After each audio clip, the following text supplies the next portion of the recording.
and we're saving them and returning them to the United States Treasury.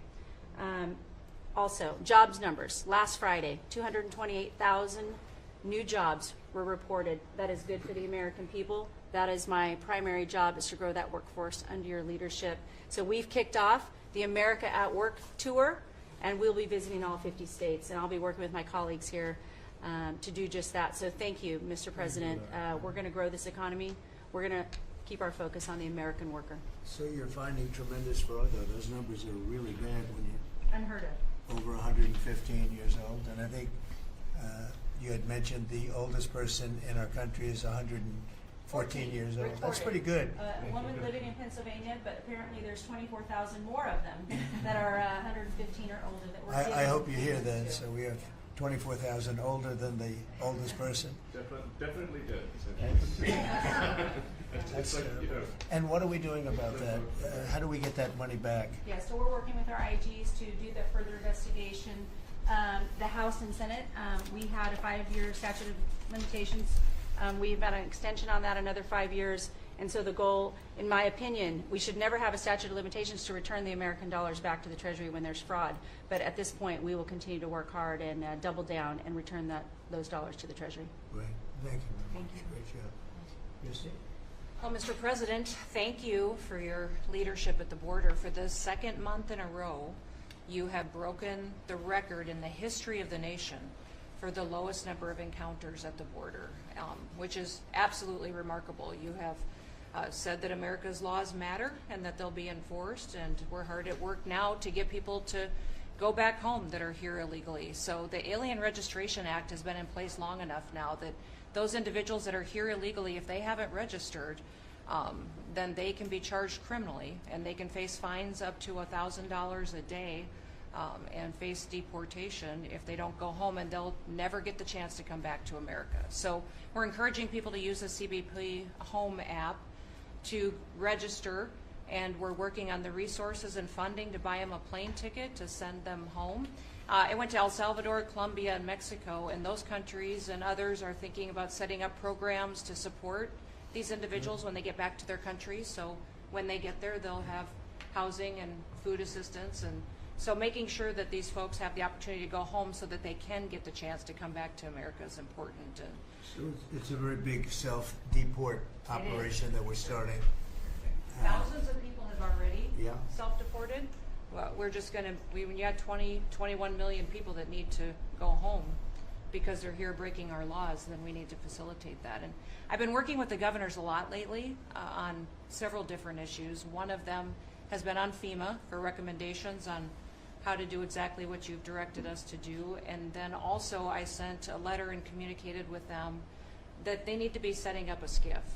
Some of our governors don't have secure facilities to have national security issues. I think one of the jobs Homeland Security has is to give communication down to states, to local cities and communities. And so recommending they get a SCIF, they have secure comms with them at all times or nearby so that they can have national security conversations, and then to have somebody in their office designated that is their communications person. A lot of them have emergency management officers, but they don't necessarily have somebody designated when it comes to a national security issue that we may need to communicate with them on. And I think American people need to know that Real ID will be required to travel on May 7th. So those governors have been notified to communicate that at home. We don't want anybody to get delayed and not be able to travel when they get to an airport. And this will also help us bring integrity back to all of our IDs and how they're used for issuing driver's licenses. And governors know how I feel about making sure their driver's licensing system has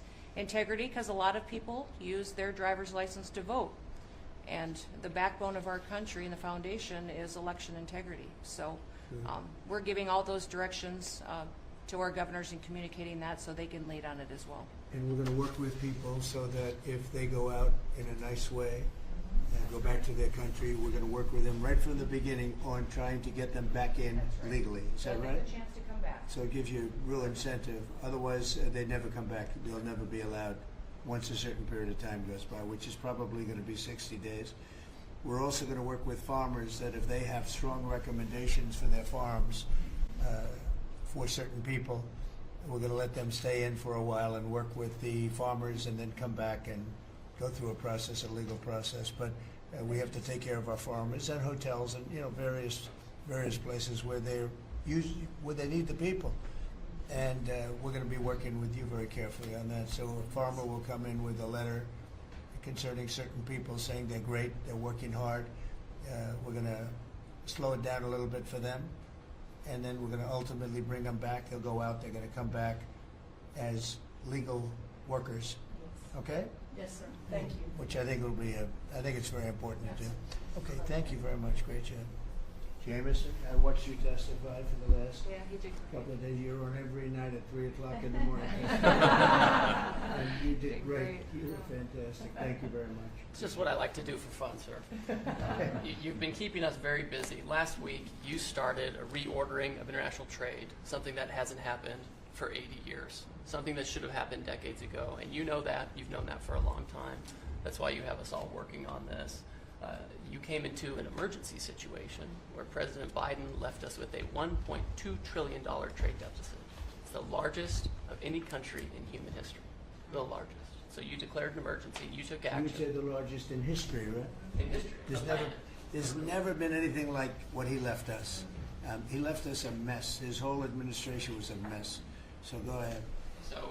So you declared an emergency, you imposed a trade action, so now you have a tariff on the world, it promotes U.S. manufacturing, it protects U.S. workers, and you've also given room for negotiation during this time so we can open export markets for our farmers and other producers and American workers. And this is why the unions vote for you, this is why the workers vote for you, this is why the families want you to be the president, because you're standing up for American workers and American communities. We've had countries come in over the past couple of weeks that represent more than half of global domestic GDP, more than half.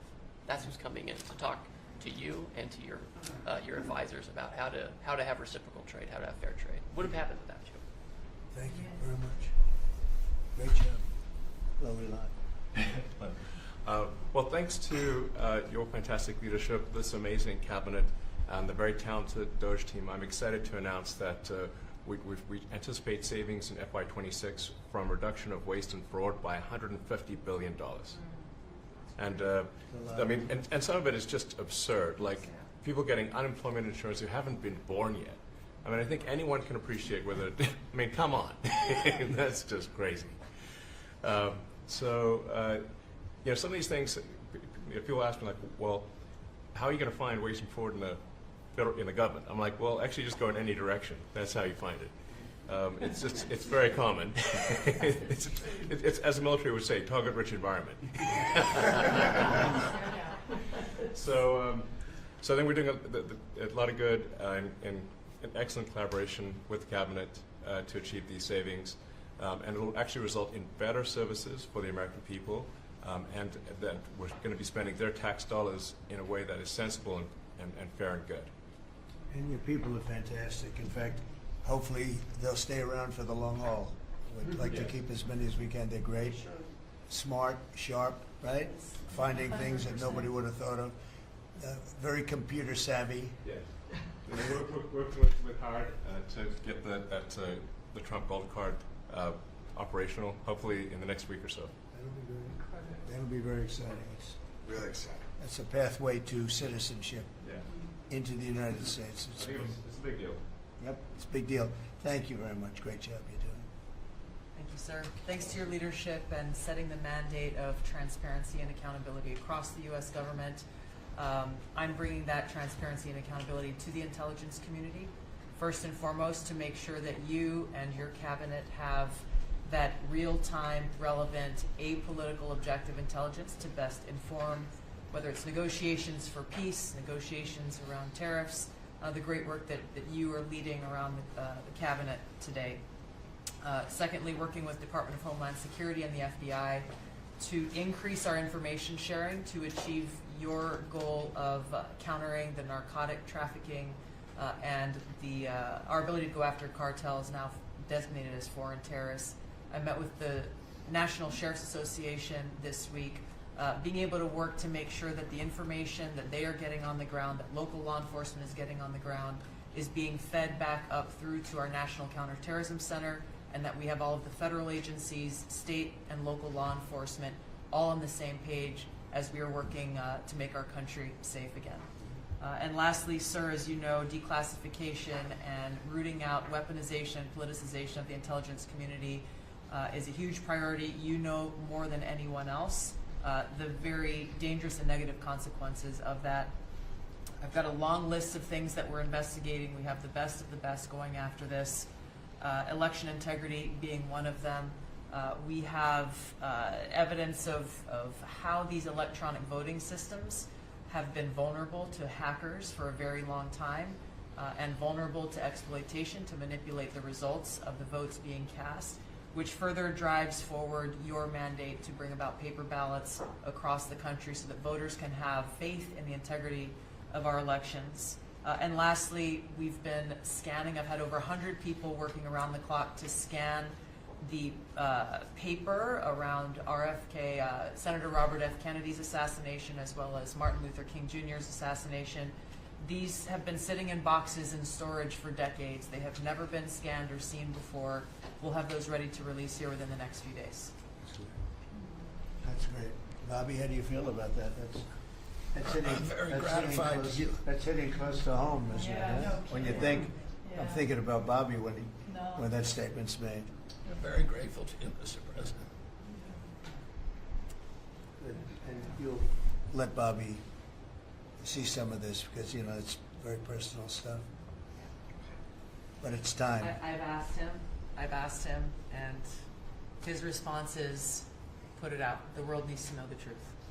And his uncle that's been out and anything that hasn't been out, they can go to your offices and see, right? Everything that we have within our possession, it's either online or it's physically at the National Archives and Records Agency. We also have hunters going out, Mr. President, and looking in the storage lockers at FBI and CIA and other agencies, specifically to find if there is anything else that has not been reported. We're actively going out and trying to search out the truth. Okay. Yeah, we want to get it all out. Yes. 100%. Good. Thank you very much. Good job, guys. Mr. President, on behalf of America's manufacturers, I want to thank you for standing up to the Chinese Communist Party and fighting for our main streets, for our workers, and for those that make things in America. I'm out on a Made in America manufacturing tour, and as I go across the country, people are grateful to have a president who's not just fighting on the tariffs fronts, but to get inflation down, to create jobs. After Biden destroyed 110,000 manufacturing jobs in just his last year, you've already brought back thousands and thousands of manufacturing jobs. So the American worker is grateful. Main Street is grateful for you. And at the agency level, we're making sure that manufacturers have access to the capital they need, but we can't do that if we're not fighting fraud. So we've modified our loan applications to have citizenship verification, to make sure we have birth dates, common sense principles around lending that the Biden administration had waived. They waived $450 million of fees in 1 year. We're restoring that for the American taxpayer. And the American taxpayer, as tax day approaches, April 15th, they need to know that this cabinet, this administration, and thank you Elon Musk and Doge for fighting for the American taxpayer to make sure that their hard-earned dollars are well spent, that they have a return on investment for this country, and that we're fighting for them just as you are every single day. So thank you, Mr. President. Thank you very much. Mr. President, we are working at HHS to advance your agenda to make America healthy again. I'm working with Lee Zeldin to reassess the fluoride rules based upon the August release by the National Toxicity Program of new science that shows a direct inverse correlation between exposure to fluoride and IQ loss, particularly in children. Lee and I were in Utah this week, to announce that Utah became the first state in the country to ban supplemental fluoride. I'm working with Brooke on, and governors now in 24 states who are advancing MAHA legislation to get soda pops off of the food stamp program, off the SNAP program. We've launched Operation Stork Speed to get the bad chemicals out of baby formula. we're working with governors across the country to get good food into the school lunch programs and to get rid of food, chemical dyes and other bad chemicals that are in our food. We've shown now that this directly affects academic performance, violence in the schools, and mental health, as well as physical health. We are working with governors across the country to get cell-to-cell or bell-to-bell legislation to restrict the use of cell phones in schools, which again dramatically impacts academic performance. Today we announced a dramatic reduction in animal testing at NIH and FDA. We're going to switch over to AI, which we've now found is much more precise in identifying the impacts of toxics in various products. We're working with Elon, who's done an incredible job to eliminate the redundancies and to streamline operations at all the health agencies and to recalibrate our trajectory to your agenda of making America healthy again. And finally, the CDC has done an amazing job at getting the measles outbreak under control. We have about 680 cases now in 22 states, compared to the same outbreak in Europe, which is 127,000 cases and 37 deaths. Our numbers in this country have now plateaued. And I want to thank CDC for that. And we're trying to refocus the press. We've had 3 measles deaths in this country over 20 years. And we're trying to refocus the press to get them to pay attention to the chronic disease epidemic as you've asked us to. We have now 38% of American youth are pre-diabetic. This was unknown 30 years ago. Every child that becomes diabetic, there should be a headline about them. We have 100 million adults who are pre-diabetic or diabetic. And we have, we have now, the autism rates have gone from now most recent numbers we think are going to be about 1 in 31, 1 in 12, so they're going up again from 1 in 10,000 when I was a kid. And we are going, at your direction, we are going to know by September. We've launched a massive testing and research effort that's going to involve hundreds of scientists from around the world. By September, we will know what has caused the autism epidemic, and we'll be able to eliminate those exposures. So big. Think of that. So it was 1 in 10,000 children had autism, and now it's 1 in 31. Not 31,000, 31. That is that's a horrible statistic, isn't it? And there's got to be something artificial out there that's doing this. So you think you're going to have a pretty good idea, huh? We will know by September. There will be no bigger news conference than that. So that's it. If you can come up with that answer where you stop taking something, you stop eating something, or maybe it's a shot, but something's causing it. It can't be from 10,000 to. Can you imagine that, Martha? That's a big number. Thank you very much. You're doing great. Thank you, Bobby. Please, Doug. Well, Mr. President, one of your primary administration goals is to make sure that we unleash American energy, and of course the strategy behind that is when we do that, it helps make it more affordable for all Americans. Energy isn't just industry, it is the foundation of every other industry, whether it's food, manufacturing, clothing, transportation. And then also when we've got the ability to generate and not just be energy independent but energy dominant, then we have the opportunity to sell energy to our friends and allies versus them buy it from our adversaries. And our adversaries were funding terrorism and conflicts against our allies by their oil and gas sales that were going through a Swiss cheese set of sanctions. So with your creation of the National Energy Dominance Council, over half the people at this table serve on that. Everyone has been engaged, whether it's interactions with negotiations with other countries, with putting sanctions in place that actually work, with cutting deregulation, working on biofuels, building infrastructure for transportation. There's a whole range of things that that are being tackled. But when in the outcome of all that is that the Biden administration was restricting supply, you're increasing supply. When you increase supply, then prices start to come down. And we have a huge opportunity to do this. Just in interior alone, there's 500 million acres of surface, 700 million acres of subsurface, and 2.5 billion acres of offshore. And the Biden administration was trying to restrict this so that you couldn't get a timber lease, you couldn't cut a tree, you couldn't graze a cow, you couldn't develop oil and gas minerals, and you couldn't develop the critical minerals we need for our technology, for our defense industries, and to be able to help us win the AI arms race against China.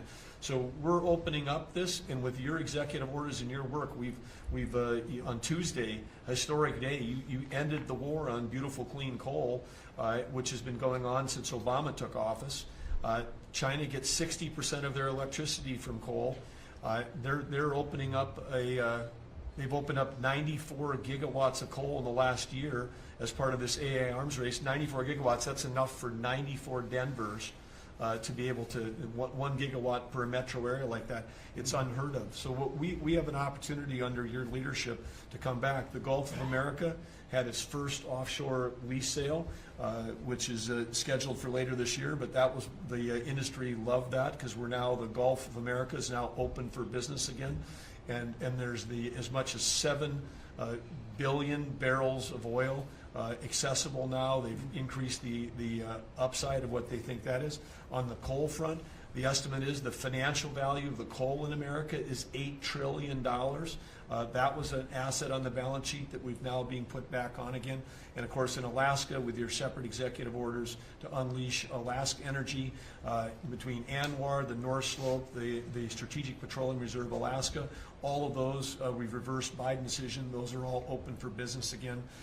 And all of this is leading to the investment coming to America. The smart money is coming to the U.S. That's why we've got trillions of dollars of investment that are showing up at the door, because they know if they're going to do manufacturing here, there's going to be energy to power their plants. And so again, thank you for your leadership and thank you for everything you're doing. Very good. Thank you. Marco? Well, Mr. President, one of the most important things I believe you'll achieve in your presidency is reordering the world in a proper way. For 31 years, more than 31 years now, multiple administrations have allowed the Chinese to deindustrialize this country, to take away jobs and factories and the pillars of our national strength. And what you're doing now, I think, is a great service to our country, but ultimately to the world. And I want to congratulate you and your team that's working on that, because it has extraordinary geopolitical implications, as you see, from all these other countries that are now coming here and wanting to join something that actually, it's crazy to allow these. I mean, basically, we lived in a world where Chinese companies can do whatever they want in America, but our companies cannot do anything over there unless they allow it, and even then they steal our stuff and reverse engineer it. So just reordering all of that has dramatic implications on peace and security of the world, so we thank you. An important meeting, thanks to you, is going to happen on Saturday for the first time in a long time. There'll be direct talks between Ambassador Witkoff and a top-level leader in Iran. We hope that'll lead to peace. You've been very clear what Iran is never going to have is a nuclear weapon, and I think that's what led to this meeting, and we'll wait for him to come back from it, and we're hopeful about that. I would also say that we are receiving, and I think the Department of Homeland Security can confirm this, historic cooperation from countries all over the world. Number one, in taking back their citizens. Every country in the world has to take back people that are illegally in another country. And we have countries that refuse to do it or will kind of ignore our calls. All of them are doing it. The ones that are not are paying a price. And we've also found cooperation in other countries that are willing to take some of these people, some very dangerous criminals. I know the President of El Salvador will be here next week, has really been a good friend to the United States in that regard. These are some of the worst people you'll ever encounter. And Pam knows this, and Christy knows this from the work they're doing. And one last point I want to make, Mr. President, and again, it's under your leadership, it's actually under your executive order. If you come to this country as a student, we expect you to go to class and study and get a degree. If you come here to vandalize a library, take over a campus, and do all kinds of crazy things, we're going to get rid of these people, and we're going to continue to do it. So when we identify lunatics like these, we take away their student visa. No one's entitled to a student visa. The press covers student visas like there's some sort of birthright. No, a student visa is like me inviting you into my home. If you come into my home and put all kinds of crap on my couch, I'm going to kick you out of my house. And so, that's what we're doing with our country, thanks to the President. And last but not least, very important development this week, but both Pam and I were very excited. the finest higher education institution in the United States, University of Florida, is also now the national champions in basketball, and we hope you'll host them here soon, Mr. President. Go Gators! They're coming. They're coming. Good for the SEC. They're coming, guys. Congratulations. Well, thank you very much. You're really doing a great job. We appreciate it. Any question? Mr. President, can you give us a reaction to today's stock market drop, and also give us a sense of the next steps with China? Well, I haven't seen it because I've been here for 2.5 hours, so I'll be seeing it. I think Scott went out. Scott, you want to have a statement on that? Sure. Look, the up 2, down 1 is not a bad ratio, or up 10, down 5. And I think as we have talked about, as we go through the queue and settle with these countries who are going to bring us their best offers, we will end up in a place of great certainty over the next 90 days on tariffs. But we had very good inflation numbers today. Oil's down. We had a successful bond market, so I don't see anything unusual today. And next steps for China, sir? Well, we'll see what happens with China. We would love to be able to work a deal. They've really taken advantage of our country for a long period of time. They've ripped us off beyond nobody. How people stood for it, sitting in my position, is not even believable. And we're talking about many presidents, not just a couple. But they did, and all we're doing is putting it back in shape. We're resetting the table. And I'm sure that we'll be able to get along very well. I have great respect for President Xi. He's been, in a true sense, he's been a friend of mine for a long period of time. And I think that we'll end up working out something that's very good for both countries. I look forward to it. Mr. President, China retaliated today by reducing the number of American films that can be shown there. What's your reaction to them now targeting cultural exports from the United States? I think I've heard of worse things.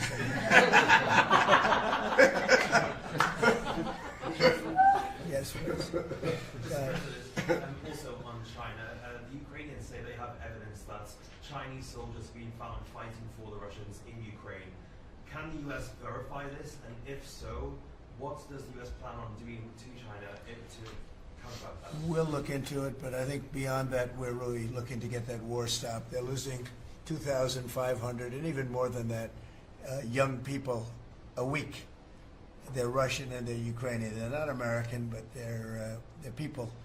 And we're seeing if we can get it stopped. And I think we're making progress. I appreciate the ballerina who was released. It was at the request of a very good friend of all of ours, actually.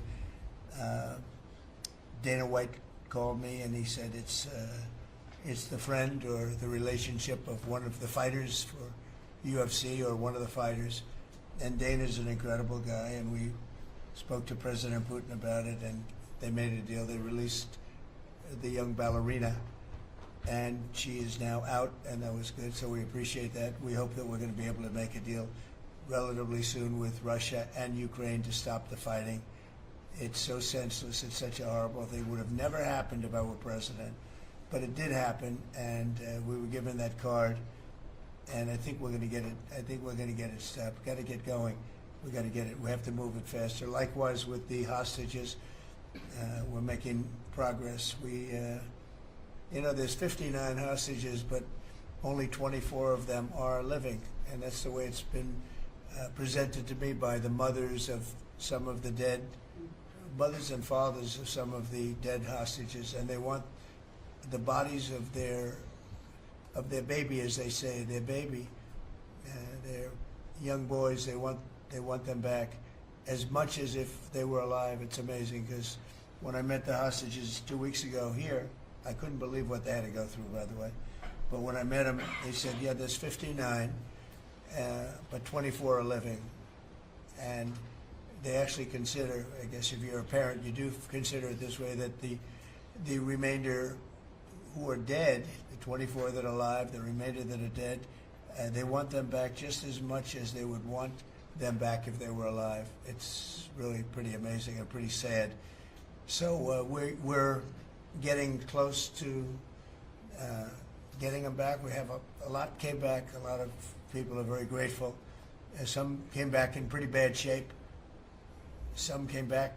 They're okay. I think they're going to be scarred mentally for a long time, because if you sit down and talk to them, as I have, what they went through is incredible. But we're making progress. We're dealing with Israel. We're dealing with Hamas, and it's a nasty group. Mr. President, how close are you to the first country coming to actually make a deal with the United States over tariffs? Is it days, months? Well, I think it's very close, but we have to have a deal that we like. We don't want a deal that's going to be a bad deal, or I could make every deal in one day if I wanted to. I could do this all in one day. I could just say, here's what we'll do. And I was saying to the people before, to Scott, mostly to Scott and Howard, and some of the other people that work with us on the negotiations. We have a lot of law firms that have paid me a lot of money in the form of legal fees. We're going to probably use those firms to, if we can, I think we can. I'll make a contribution to the country, but they're great firms. They're the best firms, the biggest, and really the most prestigious. And we may be using them to help you guys out, because you're going to need a lot of lawyers. And I'm not sure Pam's going to be happy if I say, can you send over about 200 lawyers that work on trade? She's working on criminal stuff, and I think that's going to be her focus more than anything else. So we'll find out if we can do that. But we have a lot of lawyers that you've been reading about, where they paid $100 million a firm on average. Now we have the final 4 or 5 are at $125 million. So I have a lot of legal fees I could give to you people, and we might as well use them. Hopefully I won't need that many legal fees or that much. I may. Who knows? After it ends, after we leave, maybe I'll need it. But if I do, it's not going to be very pleasant. So I think we're going to try to use these very prestigious firms to help us out with the trade, because we have a lot of countries. But we want to make deals that are proper for the United States, not just, we can make deals easily, we want to make them proper. Mr. President, if you aren't able to reach the deals that you want to see at the end of the 90 days, will you put those higher tariffs in place, or will you extend Well, that's pause? what would happen. I mean, if we can't make the deal that we want to make, or we have to make, or that's good for both parties, it's got to be good for both parties. You wouldn't. And then we'd go back to where we were. Go back to the numbers that you announced last week. I think so. You wouldn't extend the pause. Yeah. We'll have to see what happens at that time. Thank you, Mr. President. You said yesterday you were considering some exceptions for companies. Can you talk about what you're considering, and then also on the reciprocal tariffs that would be substantially lower? Is the same math formula going to be used, or is that tossed out? I'm not considering now for any country or company, but it's possible that I would. But I'm not. We don't have that situation right now. People understand where we are, what we're going to do. But it could happen. It's called flexibility. You have to have certain flexibility. What are you planning on using the money that you're gaining from revenue through the tariffs on? Paying down national debt, reducing taxes, creating good budgets, helping Christie with the border and all of the other things. I built hundreds of miles of wall, as people now understand, 571 miles of border wall in the first administration. But we're going to beef it up, and we're going to add more. And the numbers are incredible. Really, the numbers are what's taken place. We had great numbers, but these numbers are topping my last administration. And Christie and Tom Homan have done an amazing job. But it's an expensive process. This weekend, where they used to have hundreds of thousands of people standing there pouring through the border in Tijuana, Mexico, this weekend they had nobody. You had a man sweeping this massive piece of concrete, which is, the area where they said massive.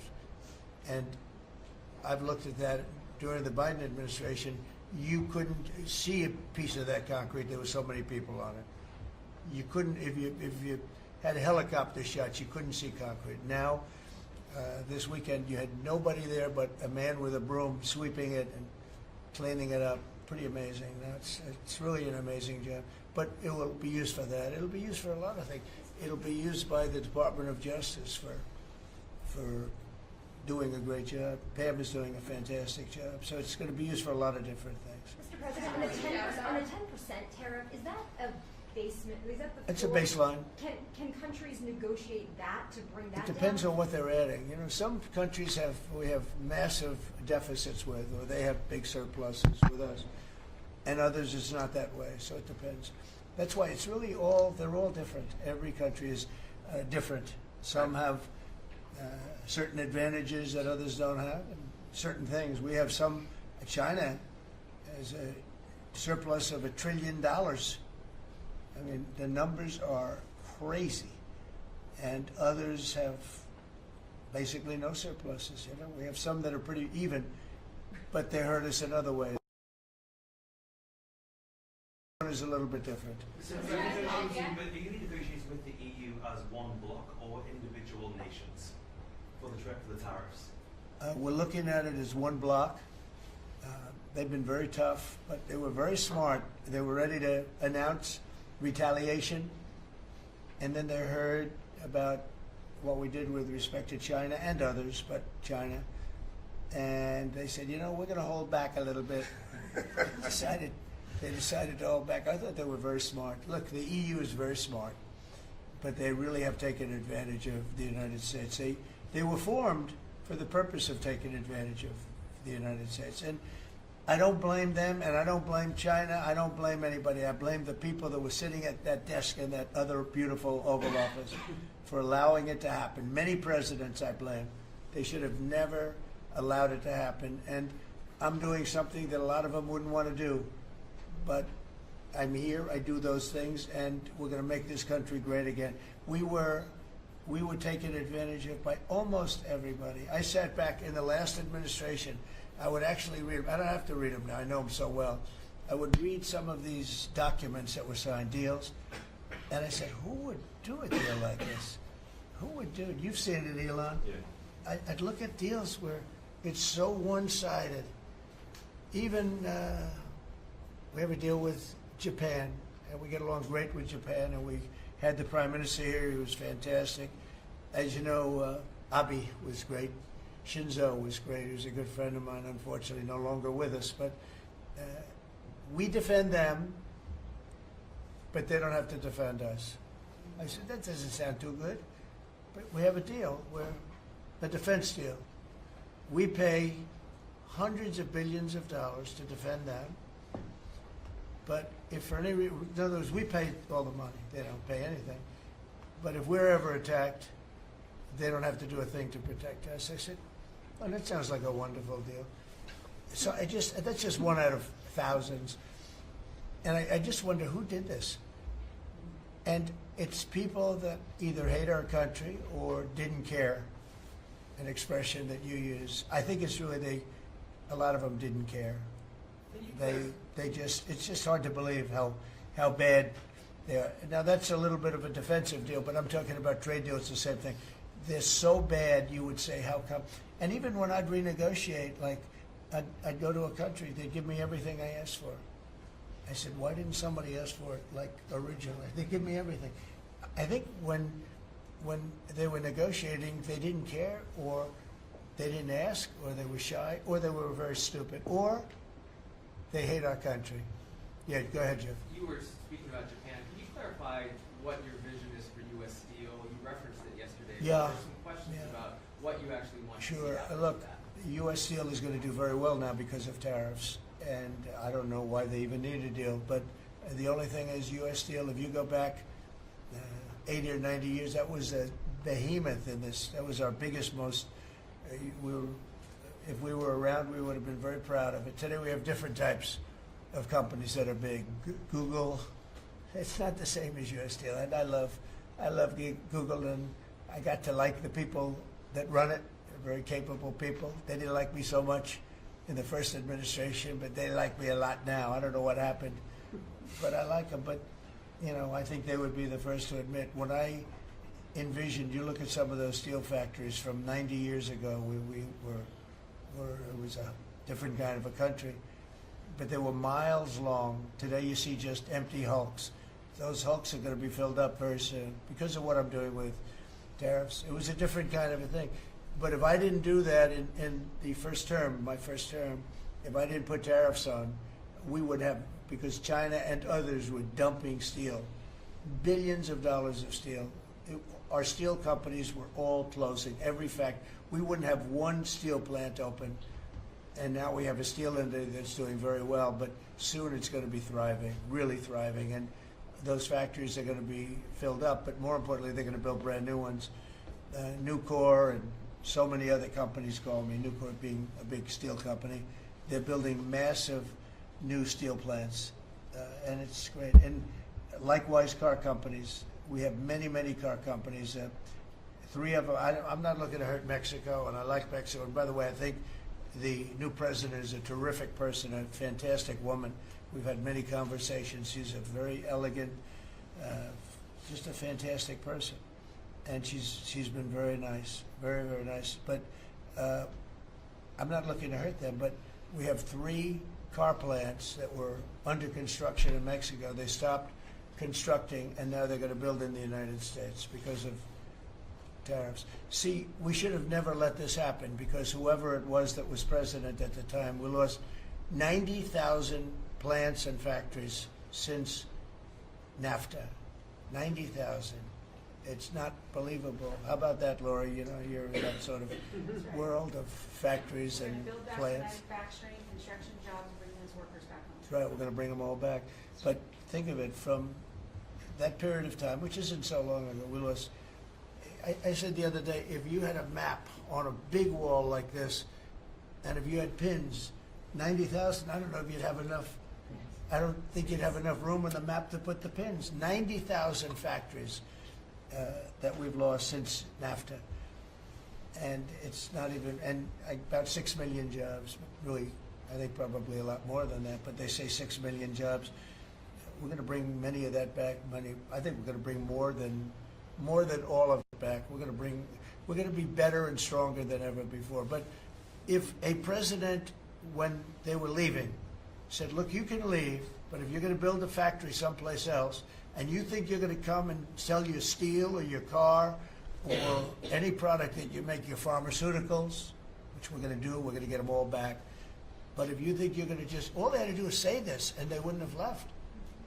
You know, I said it the other day. I said it with respect to, I made a speech a year ago, and I told them if I win, we're going to charge a big, big tariff at the border. And people were thinking about building in Mexico a car plant. And I said, we're going to have a big tariff. So if you want to build a car, you're going to have to pay 25% more than the cost of that car. You're going to have to pay 25% tariff at the border. They would have never left. They could have kept everybody. If a president said, if you leave this country, you leave Michigan, you leave Detroit, you leave anybody, any of our states, because to me they're all the same. I love them all. I love them all, and I probably won them all, but they say I won most of them, but I think I won them all, but that's okay. But all you had to say if you were the president is, if you leave and you think you're going to now fire all those workers, leave all that, you know, everything behind, and you're going to build in another country and sell it any, and no, you're not going to. You're going to pay 50% or 100% tariff. They would have never left. And all you had to say, Marco, is all you had to say very simply is, you don't have to write it down. All you have to do is say it verbally. If you leave, you're going to pay 100% tariff. Therefore, don't leave. They would have never left. But they left 90,000 plants. I mean, it's hard to believe that many. It's not, you can't envision it. So just getting back to your, you know, because I'm the great weaver of all time. You know? To weave, you have to be a genius. To go on tangents, anybody can do that. But we'll get back to your original U.S. Steel. U.S. Steel is a big name in this country. You know, Babe Ruth is a big name. We have a lot of big names, but not too many. U.S. Steel is one of the great names in the history of our country. And normally I wouldn't mind so much. I wouldn't be thrilled with it. But to buy for a foreign country, and we love Japan, but for a foreign country to buy that cherished U.S. Steel brand, that's hard for me to do. And maybe somebody else may want it. The company Nippon that's involved with it is a big, powerful company who do a good job. But why can't they just build a plant themselves? I mean, why do they have to, you know, take U.S. Steel? So as you know, I rejected the deal. Now they've come back in a different form. They're coming back as an investor. And, I feel better about that, I guess. But, I know them very well. I know the thinking. It's the investor. They'll invest, and somebody else maybe is sitting in this chair, and they will no longer have an investment. They'll have the whole thing. That's the way it works. They're very smart. They're very, very smart people. We're dealing with very smart people throughout the world. Great geniuses, actually. Look what they've done to our country. And again, I don't blame China. I don't blame anybody. If I could have done it, if I were in that position, I'd have great respect. I have great respect for the people. They ripped off the United States, and all we had to do, have a president that knew what the hell was going on, and none of those countries would have left. Those companies, none of them would have left. So that's a little lesson in basic business. And it's really basic business. It's not complicated business. It's very basic business. And we'd have every one of those car plants going just the way they were 30 years ago. None of them would have left, but now they're coming back. Mr. President, the Labor Department has confirmed that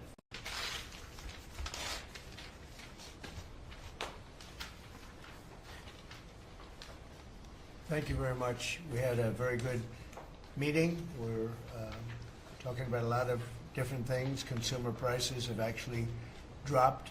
There's very little inflation. Everybody predicted a lot of inflation, very little inflation. Energy costs are down. Interest rates are probably down. They scatter, but they're probably down. Prescription drug prices are even to down. We're doing very well. It's been amazing. We had a big day yesterday. There'll always be transition difficulty, but we had in history, it was the biggest day in history, the markets. So we're very, very happy with the way the country's running. We're trying to get the world to treat us fairly. This is something that should have been done 25 years ago, and it wasn't. Should have been done 40 years ago, and it wasn't. But no president was willing to take it on, but you had to. It's not sustainable. It wasn't sustainable. And as you know, without a lot of money being added, which is a lot of money that we could add, the country is making approximately $2 billion a day. And when you think of it, we've never done that before, never come close to it. And the number is probably $3.5 billion a day. And that makes us a very strong country. But we have Scott here and Howard and some of the people that are working on deals, and the biggest problem they have is they don't have enough time in the day. Everybody wants to come and make a deal. And we're working with a lot of different countries, and it's all going to work out very well. I think it's going to work out really very well. But we're in good shape. There's no inflation. There's very little inflation. And I went 4 years without inflation, and I took in hundreds of billions of dollars from China and others, taxes in China. But we took in hundreds of billions of dollars a year from China, and we had no inflation, essentially. So we think we're in very good shape. We think we're doing very well. Again, there'll be a transition cost and transition problems, but in the end, it's going to be a beautiful thing. We're doing again what we should have done many years ago. We let it get out of control, and we allowed some countries to get very big and very rich at our expense, and can't let that happen. It's not a sustainable formula.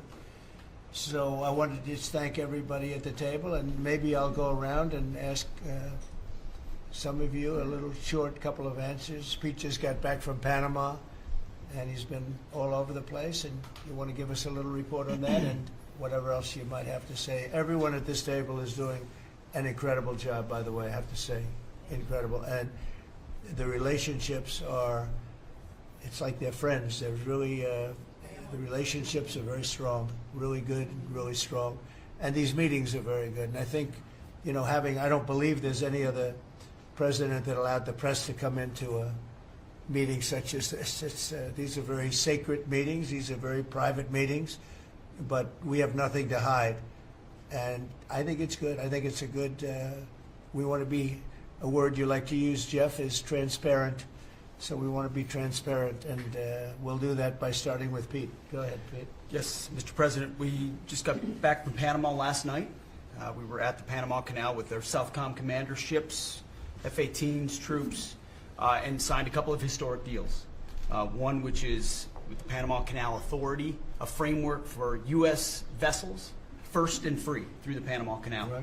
Right. And then also a memorandum of understanding with their security minister for the presence of U.S. troops. Fort Sherman is an old U.S. base there, as well as their naval station and air station, jointly with Panama to secure the Panama Canal from Chinese influence. That's something you said, we're taking back the canal. China's had too much influence. Obama and others let them creep in. We, along with Panama, are pushing them out, sir. And so we had a very successful trip there. President Molino sends his regards, very complimentary of the U.S. He's a great ally, and I think they want the Communist Chinese out. And with our troops there partnering with their forces, we've got a chance to push them all the way out, sir. We've moved a lot of troops to Panama and filled up some areas that we used to have, and we didn't have any longer, but we have them now. And I think it's in very good control, right? Yes, sir. Okay. Thank you, Pete. Very good. Howard? So, so we've have so many countries to talk to. It is, it's incredible. I think Scott and I, I'm not sure we could ever have enough time in the day to talk to all these countries because they want to talk and they want to talk now, and they come with offers that they never, ever, ever would have come with, but for the moves that the president has made, demanding that people treat the United States with respect. We're getting the respect we deserve now, and I think you're going to see historic deals, one after the other. And then I'm very excited that within a week and a half, we're going to start with the gold card, and the Trump card is coming out, and we're very excited about that, and that's coming soon. So very excited. Thank you very much. Good job. Linda? Well, on a couple of fronts, we have been addressing the issue of anti-Semitism on campuses. There's been some grant funding and contract funding that we've reviewed, and some canceled and some we've put on hold, waiting for that, while we do an investigation. On the other side of what my responsibilities are, and having education go back to the states, we're meeting and talking with governors. I was with, this week, all 50 commissioners of education around the country, and because we also want to provide them with tools and best practices as education does move back to the states. Making great progress, great response from the states, and very positive. And what about colleges? You're holding back $400 million from Columbia. From Columbia. $8 billion from Harvard. Can you imagine the money we pay Harvard? They have a $60 billion fund, and we're giving them $8 billion. And we're trying to figure that out. And then they hire de Blasio, the worst mayor in the history of New York, and they hire the woman from Chicago who was a disaster, total disaster, and they pay them massive salaries, and they're supposed to be teaching you government. That's not Harvard. That's not Harvard the way it used to be. So do you have anything to say about that? The dollars you're holding back from quite a few universities that were not behaving. Yeah, and the other, there's some Princeton, Cornell, others that are coming in, and actually getting calls now from the presidents of the universities who really do want to come in and sit down and have discussions. And so we're investigating them, but in the meantime, we're holding back the grant and fund money. Great job. Thank you.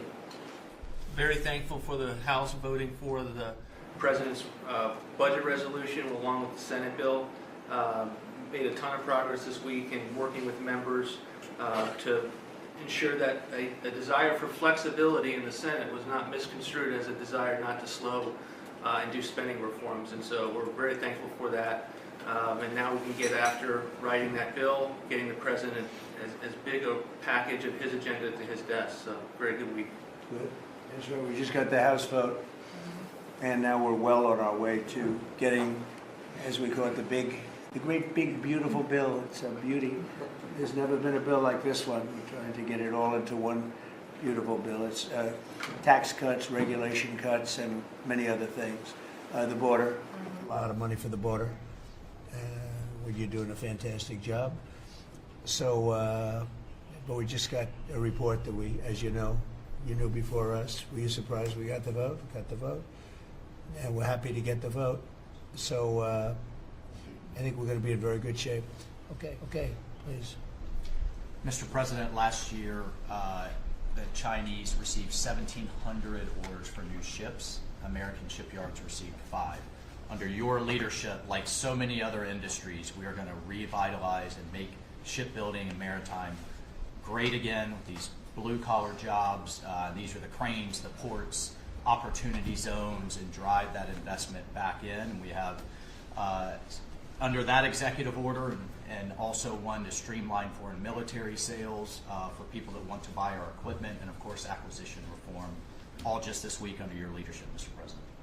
So we're going to be rebuilding our shipbuilding business. We may order, would have to go to Congress for this, but we may buy some ships from other countries that we're close to and that do great jobs with ships, but we're going to start the process of rebuilding. We don't really essentially build ships anymore, which is ridiculous. It's going to be a very big business for us in the not too distant future, but in the meantime, we have countries that do very well at building ships, and we'll be dealing with those countries, and we may be ordering top-of-the-line ships from those countries. And within a fairly short period of time, we'll be building our own ships. So we'll probably have to go to Congress for that, but we're not going to have a problem.